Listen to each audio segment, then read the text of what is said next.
Hola, bienvenidos a nuestro canal con Penny. Y yo soy Mary y hoy os traigo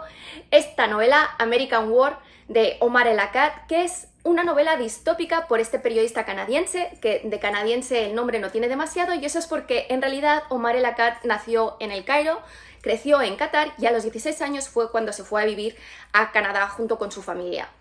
Como periodista ha cubierto para importantes medios como son el Globe y el Mail la guerra de Afganistán, así como las diferentes primaveras árabes. Todo el conocimiento que le ha proporcionado esto, así como su origen egipcio, lo utiliza en esta novela porque evidentemente American War pues, va de una guerra civil dentro de América y de cómo las consecuencias más sucias de este tipo de guerra afectan a los más vulnerables y al país en general, así como las consecuencias internacionales que puede tener. Y la verdad es que lo traslada muy bien a la novela. A mí es una novela que me ha gustado muchísimo. Sin embargo, tengo que daros la mala noticia de que si no habláis inglés, de momento no lo podréis leer, ya que no ha sido traducido al castellano, pero lo positivo es que se ha traducido en muchísimas lenguas de nuestro entorno, incluyendo el portugués, el francés, el italiano, el alemán, así que solamente queda el castellano. Hay que ser positivo.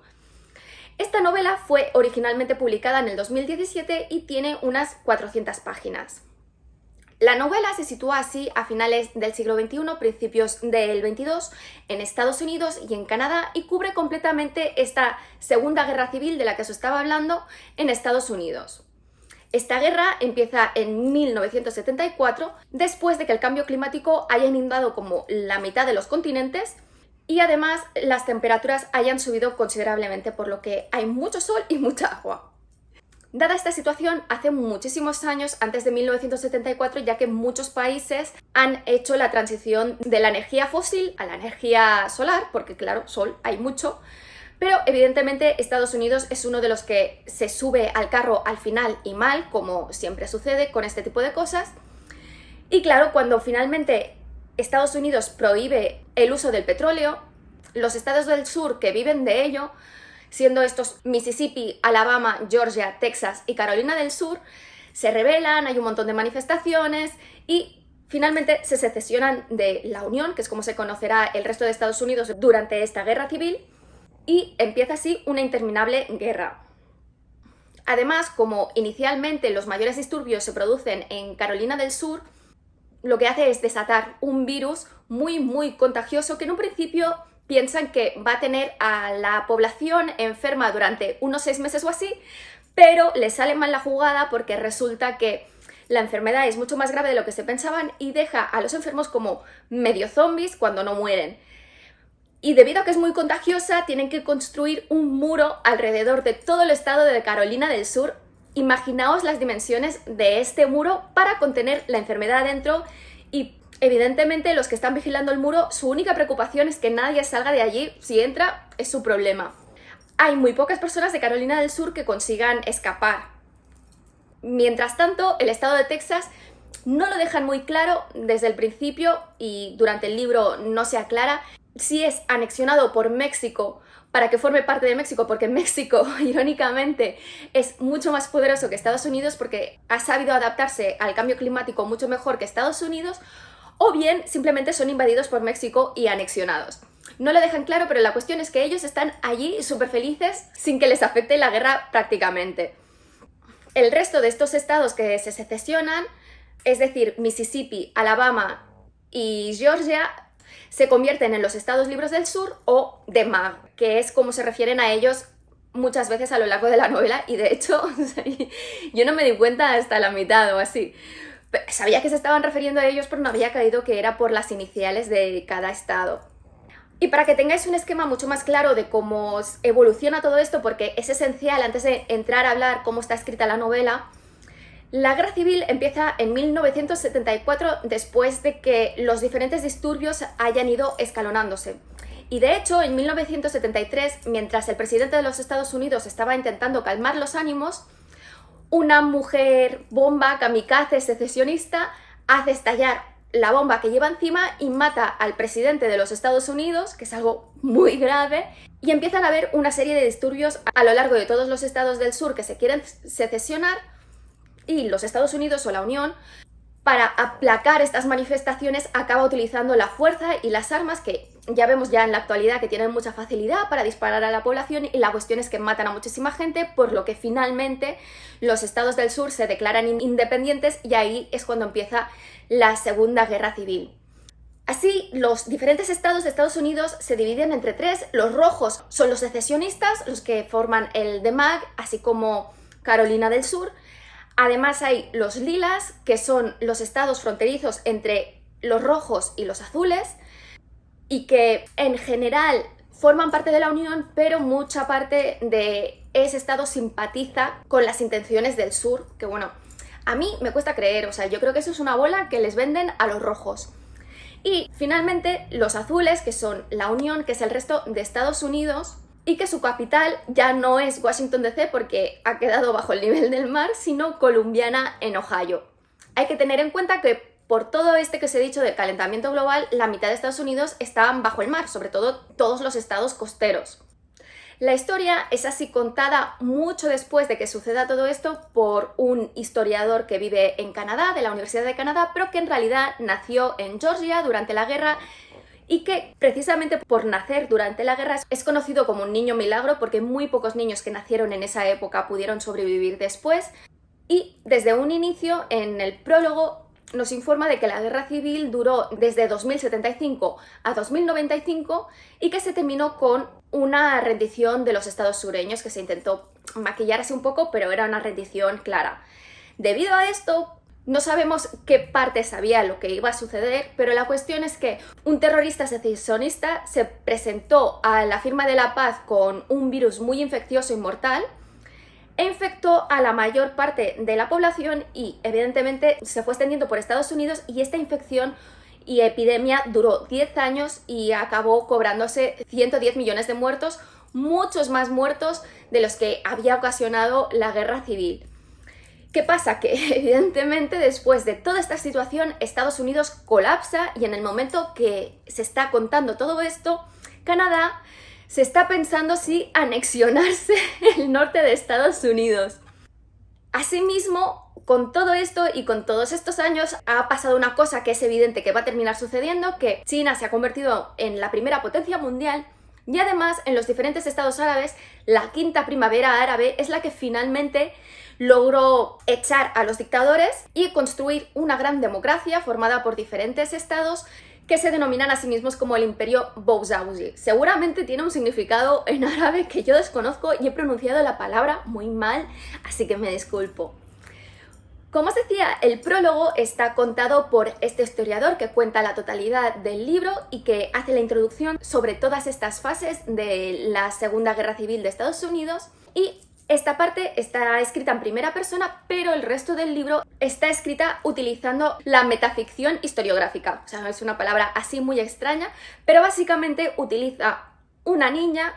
que va creciendo a lo largo de toda la guerra para explicar su historia, que es Sarah T. Chestnut, y cómo está ligada a cómo evoluciona la historia a lo largo de todos estos años. Evidentemente, esta parte está escrita en tercera persona.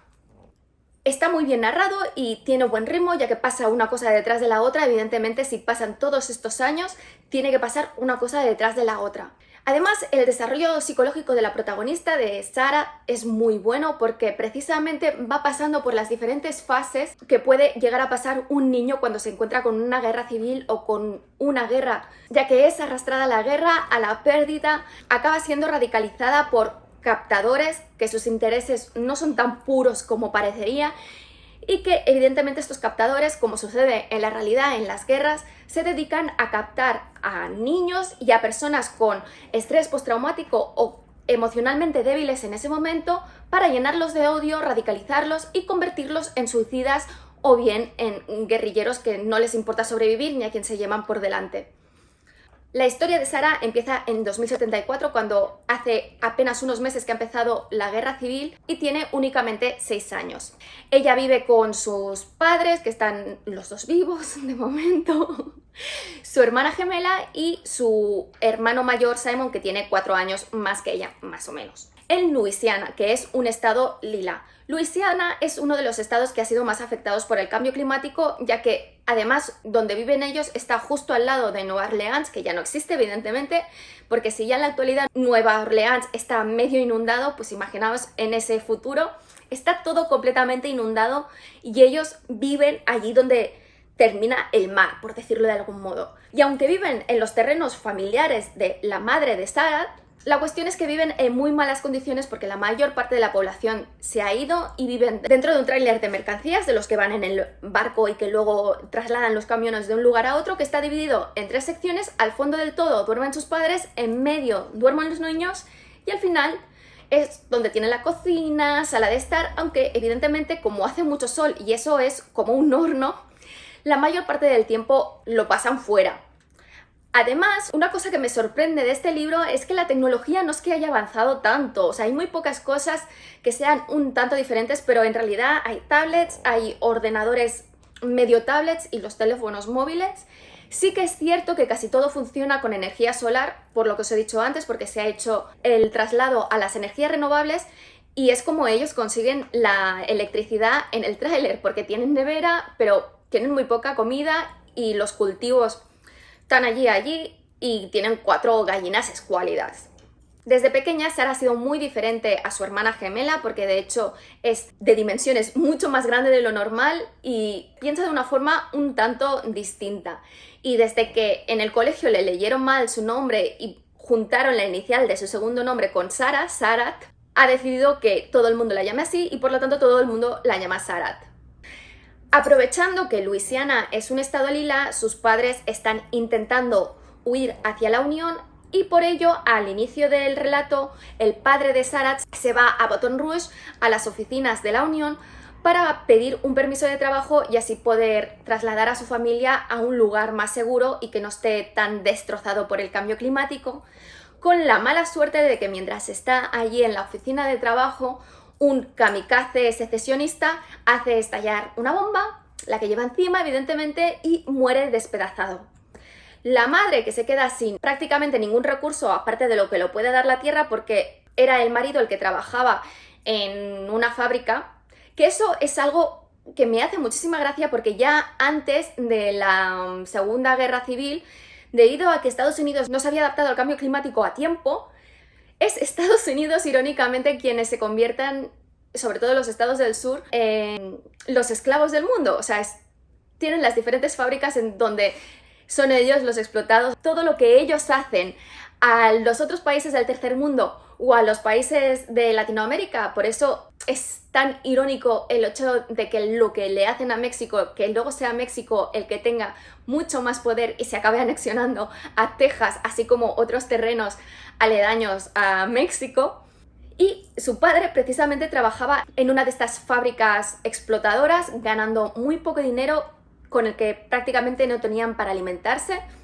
y dependían de hecho de la caridad que mandan China y el imperio Bouzouzi. Como sucede ahora, pero al revés. Además, aunque la madre inicialmente no tiene intención de irse de allí, una vez muere el padre, la cosa es que una noche, muy poco después de que suceda todo esto, empiezan a estallar bombas muy cerca de donde están y ella cree que es que el frente de la guerra se está moviendo hacia Luisiana y que por lo tanto lo tendrán encima en cualquier momento, por lo que decide llevar a su familia a un campo de refugiados en la zona roja. Claro, el problema es que como proceden de la zona lila, tienen problemas para entrar dentro del campo, pero finalmente lo consiguen y los instalan en la zona de Mississippi del campo de refugiados y allí es donde pasarán los siguientes 6 años.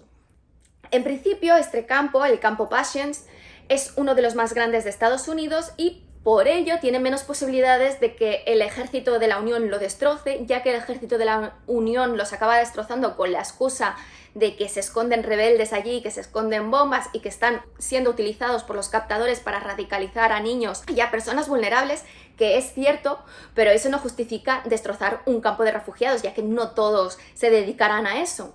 Este campo, además, al ser uno de los más grandes, es uno de los que cuenta con mayores recursos, tiene incluso una escuela, aunque casi ningún niño va. Y como os decía, evidentemente también es utilizado por los rebeldes, que utilizan una sección del campo entero para dejar allí sus provisiones, o sea, desde armas hasta comida. Y además utilizan el campo también para reclutar a los niños conforme van creciendo, que claro, se aburren allí dentro del campo y les llenan la cabeza con historias de ser valientes y ser hombres y se van con los rebeldes, no con el ejército en sí, y mueren muy jóvenes. Además, allí también hay un captador, que en el caso de este campo es un hombre que viene de Nueva York, que es irónico, ¿no? Porque en principio forma parte de la Unión, al que el campo le deja incluso una oficina con recursos y comodidades que no tienen ni siquiera en la Unión. Es decir, la dirección del campo colabora intencionadamente con este señor que se dedica a captar a personas y a niños y a radicalizarlos para que lleven a cabo ataques bomba.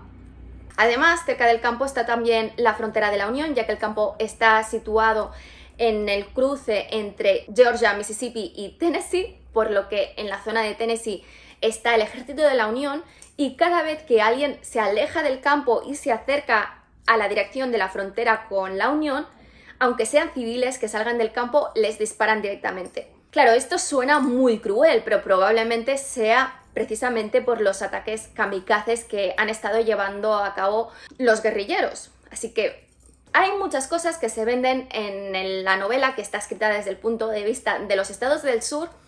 que demoniza al Estado de la Unión, pero que si haces una reflexión profunda te das cuenta de que no es tan así, porque la realidad es que hay muchas cosas que son una reacción de algo que los estados rojos han hecho antes. Las acciones de ninguno de los dos están justificadas, pero no creo que uno sea peor que el otro, la verdad. Poco después de llegar al campo, la novela pasa directamente cuando Sarah tiene 12 años, así que han pasado estos 6 años que van a estar en el campo de refugiados y Sarah se ha convertido en casi una mujer, en apariencia por lo menos, ya que es más alta que su hermano o que su madre y que la mayor parte de la gente del campo, y además es muy ancha de hombros, tiene muy poco pecho y ocupa mucho espacio, por decirlo de algún modo, en comparación con su hermana gemela, que es mucho más bajita y muy esbelta y muy princesita, a pesar de las condiciones en las que viven, pero ambas se quieren muchísimo. Por otro lado, Simon tiene ya 18 años y está empezando a tontear con los rebeldes. Una noche, cuando Sarah tiene ya 12 años, como os digo, en la que su madre no le deja entrar en la tienda, ya que por culpa de un reto no se le ha acudido otra cosa que tirarse en el río de desechos del campo, que tiene que ser asqueroso, o sea, es que tal cual se tira, se tendría que morir, porque eso tiene que desprender unos gases tóxicos increíbles, es normal que no la deje entrar. La cosa es que se va a los edificios administrativos y ahí, desgraciadamente, conoce a Albert Gaines, que le da un sobre para que lo entregue en la zona del campo de Carolina del Sur, y que Sarah, que a pesar de tener 12 años, enseguida lo relaciona con los ataques bomba y que les está entregando una compensación por el familiar perdido en un ataque kamikaze. La cosa es que Gaines empieza a alimentar a Sarah con información tanto verdadera como falsa acerca de la Unión, demonificando a la Unión evidentemente y beatificando a los estados del sur, justificando todas sus acciones que únicamente están protegiendo su modo de vida, aunque este sea totalmente contradictorio con la situación global, y lo que hace es que Sarah vaya cambiando a poco todo lo que piensa. Parece que os haya contado mucho, pero de verdad que fui al 33% del libro y vi en qué punto estaba para no colarme. Además, no he contado algunas cosas de indicios que va dejando ir porque no necesariamente tienen que entenderse, y de hecho yo muchas cosas no las relacioné hasta luego cuando se fueron descubriendo cosas. Espero que os haya gustado. Si es así, dadle al like, si no, dale un like. Si no estáis suscritos, suscribíos y sobre todo dadle a la campanilla para que YouTube os avise de cuando cuelgo nuevos vídeos, y aún así a veces no lo hace. Os dejo el libro en inglés en el link promocionado de la descripción y del mensaje fijado. Y dejad comentarios, que siempre los contesto, y nos vemos en el siguiente vídeo.